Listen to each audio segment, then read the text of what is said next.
এ যেন এক আজব শহর। এই শহরের প্রত্যেকটি অলিতে গলিতে শোনা যায় মেশিনের শব্দ,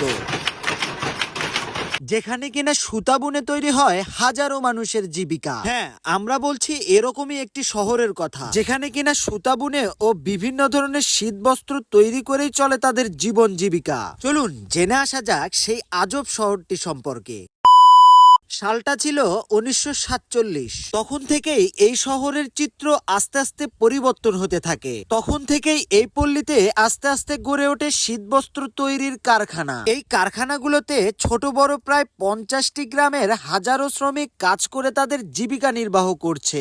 এখানকার হোশিয়ারি শিল্প স্থানীয়দের চাহিদা মিটিয়ে এই শিল্পের উৎপাদিত পণ্য দেশের প্রায় 70% নিম্ন আয়ের মানুষের চাহিদা পূরণ করছে। হ্যাঁ, আমরা বলছি গাইবান্ধা জেলার গোবিন্দগঞ্জ উপজেলার কোচার শহর হোশিয়ারি শিল্প অঞ্চলের কথা, যা কিনা বাংলাদেশের অন্যতম বৃহত্তর ও ঐতিহ্যবাহী হোশিয়ারি শিল্প অঞ্চল। 1947 সালে দেশভাগের পর মরোয়ারিদের ফেলে যাওয়া হাতে চালিত দুইটি যন্ত্রের মধ্য দিয়েই শুরু হয় এই শিল্প অঞ্চলের সূচনা, যা এখন উন্নত কম্পিউটার নিয়ন্ত্রিত কারখানায় পরিণত হয়েছে। ফলে দেশে বিশেষ পরিচিতি লাভ করেছে এই শিল্প অঞ্চলটি। এলাকাটির কোচার শহর ও নয়ারহাট এলাকার আশেপাশের এলাকার প্রায় 80,000 থেকে লক্ষাধিক শ্রমিক, যার মধ্যে সবচাইতে বড় অবদান রাখছে নারীরা। এখানে অনেক ধরনের পোশাক তৈরি করা হয়ে থাকে। তার মধ্যে উল্লেখযোগ্য হলো সোয়েটার, জ্যাকেট, চাদর, টি শার্ট, মোজা এবং বিভিন্ন ধরনের শীতের পোশাক। আপনারা জানলে অবাক হবেন, দেশের প্রায় 1/3 শীতবস্ত্রের চাহিদা সরবরাহ করে থাকে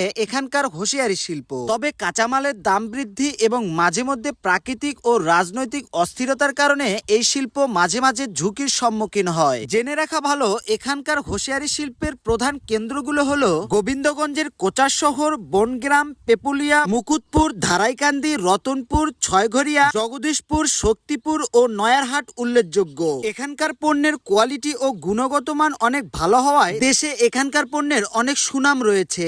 বর্তমানে আধুনিক মেশিন ব্যবহারের ফলে এই পল্লীর পণ্যের মান আরো উন্নত হয়েছে। তবে কারিগরদের জন্য উন্নত প্রশিক্ষণ ও সহজ শর্তে ঋণের সুযোগ প্রয়োজন। তাহলে এখানকার হোশিয়ারি শিল্প দেশের অর্থনীতিতে বিশেষ অবদান রাখবে। আজকের ভিডিওটা এখানেই শেষ করব। সবাই ভালো থাকবেন, সুস্থ থাকবেন।